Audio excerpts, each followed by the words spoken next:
Hello everyone, welcome to my YouTube channel pharma researcher. तो आज है day 20 daily pharm MCQ dose series का, जिसमें हम डेली के 20 एमसीक्यू क्वेश्चन सॉल्व करते हैं, जो कि different previous question papers and reference book से ले जाते हैं एंड सभी फार्मेसी रिलेटेड एग्जाम्स के लिए इंपॉर्टेंट होते हैं। तो चलिए स्टार्ट करते हैं आज के पहले क्वेश्चन से। तो पहला क्वेश्चन है, the synonym angel dust is referred by addicts for dash drug. तो एंजल डस्ट जो है ये सिनोनिम किस पर्टिकुलर ड्रग के लिए यूज़ किया जाता है? So this term is use for phencyclidine drug, जो कि आपका एक डिसोशिएटिव एनेस्थीसिया ड्रग है एंड इसके जो एडिक्ट्स रहते हैं उनके लिए एंजल डस्ट सिनोनिम यूज़ किया जाता है। तो यहाँ पे आपका option A is correct. Next question है, R X in prescription stand for.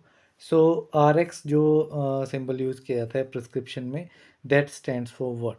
सो ये आपका रहता है सुपरस्क्रिप्शन, ठीक है, ये आपकी रहती है superscription part and it stand for the recipe and pray to health god Jupiter. तो यहाँ पे आपका option A is correct. Next question है, a healthy individual has a systolic blood pressure of. So एक हेल्दी इंडिविजुअल का systolic blood pressure कितना होता है? तो सिस्टोलिक ब्लड प्रेशर आपका रहता है 120 mmHg एंड डायस्टोलिक जो है वो आपका रहता है 80 mmHg। तो ये आपका ऑप्शन सी यहाँ पे करेक्ट आंसर रहेगा। नेक्स्ट क्वेश्चन है, chapter 3 of drugs and cosmetic act 1940 and rules 1945 gives information about. तो ड्रग एंड कॉस्मेटिक एक्ट का जो चैप्टर 3 है वो किस पर्टिकुलर एरिया के बारे में इंफॉर्मेशन प्रोवाइड करता है? So it provide the information regarding the import of drugs and cosmetics. So यहाँ पर आपका option C is correct. The next question है, what does the term Schedule H refer to in the context of pharmaceutical legislations in India? Schedule H जो है ये term जो है वो किसके लिए यूज़ की जाती है? तो शेड्यूल एच में आपके बहुत सारे ड्रग्स आते हैं जो कि प्रिस्क्रिप्शन पे ही प्रोवाइड किए जाते हैं, मीन्स प्रिस्क्रिप्शन ओनली ड्रग्स की लिस्ट जो है वो यहाँ पे आपको मिलेगी। तो यहाँ पे आपका option A is correct. Next question है, स्वेटिंग इज मेडिएटेड बाय। तो स्वेटिंग जो है कैसे मेडिएट होती है? तो sweating is mediated by acetyl choline.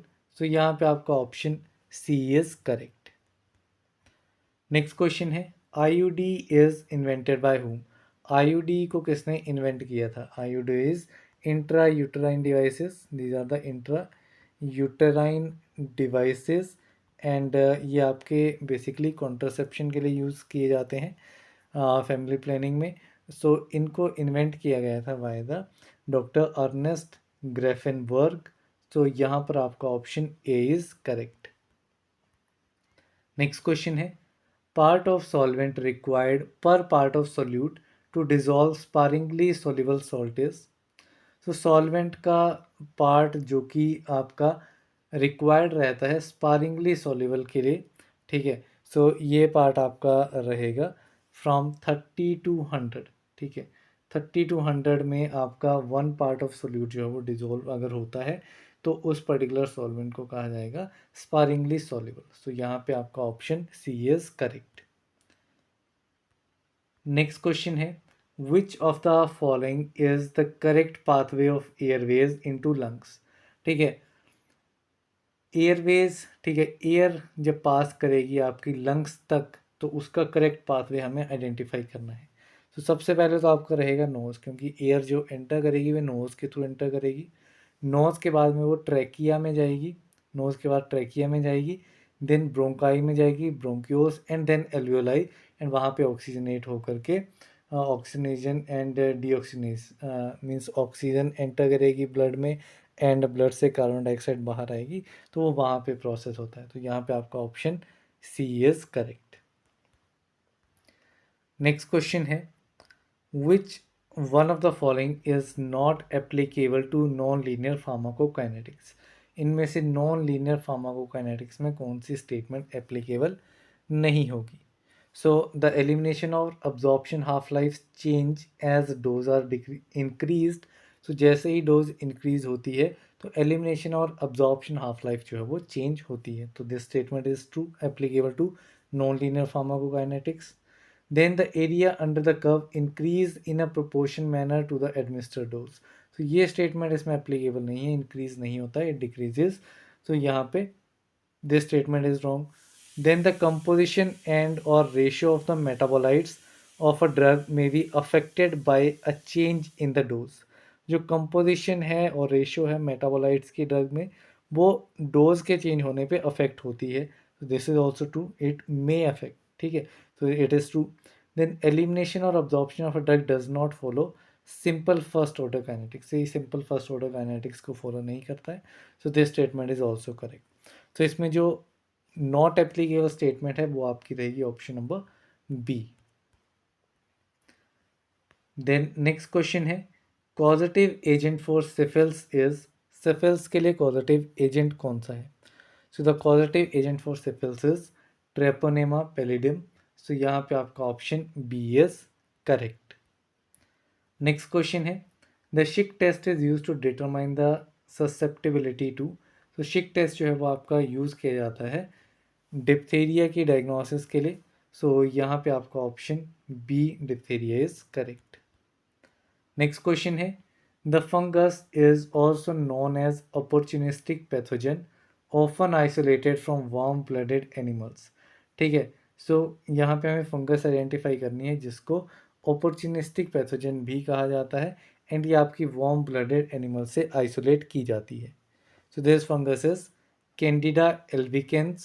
सो यहाँ पे आपका option D is correct. The next question है hypnotic drugs are use to treat. Hypnotic drugs जो हैं वो आपके किस चीज़ को ट्रीट करने के लिए यूज़ किए जाते हैं? So they are use to treat sleep disorders. So यहाँ पे आपका option B is correct. Next question है which of the following is a female sex hormone. यहाँ पे फीमेल सेक्स हार्मोन आइडेंटिफाई करना है। Stilboestrol, testosterone, oestrogen and benzestrol. So इसमें आपका एस्ट्रोजन जो है it is a female sex hormone. तो यहाँ पे आपका option C is correct. Then next question है one fluid ounce is. So one fluid ounce कितने ml के इक्वल होता है? तो one fluid ounce is equal to 30 ml। So यहाँ पे आपका option C is correct. Then next question है identify the correct order of direction of a flow in a typical neuron.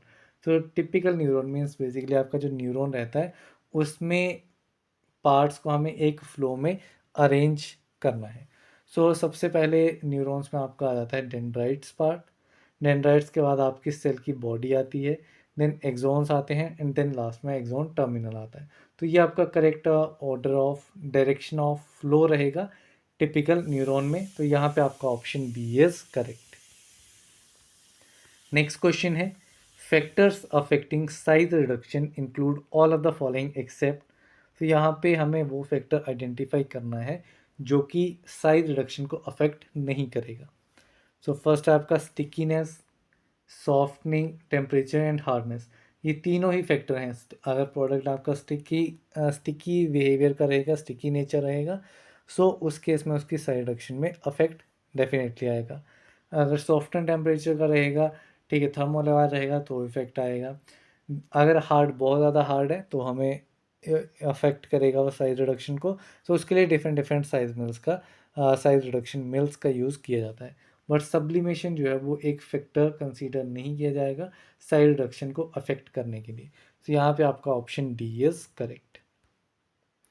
Next question है which schedule deals with the life periods of drugs.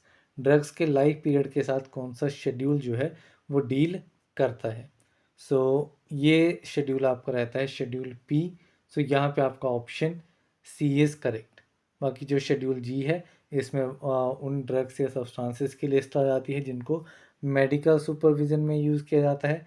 Schedule L cancer हो चुका है and schedule are जो है इसमें आपके standards दिए गए हैं कॉन्डम्स एंड मैकेनिकल कॉन्ट्रासेप्टिव्स के। तो ये डिफरेंट शेड्यूल्स हैं।